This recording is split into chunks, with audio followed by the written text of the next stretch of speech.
Go to the settings icon, select My Account, click on the small globe icon.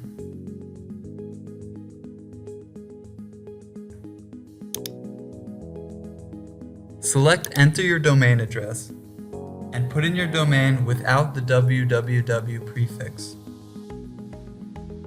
Now press Confirm.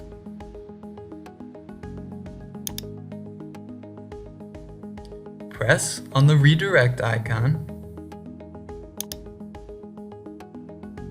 and enter the domain with the www prefix.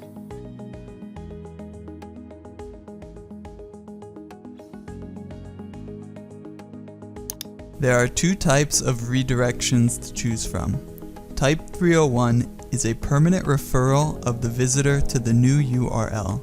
The old address has been removed for good, which means that it disappears from the results of search engines, transferring all the power of SEO to the new subpage.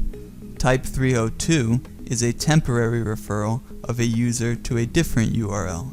The old address, being the subpage referring, is not removed, which means that it continues to appear in the search engine and does not lose its strength. So if you want to redirect the page to the destination address permanently, select the 301 redirect type and save the selection.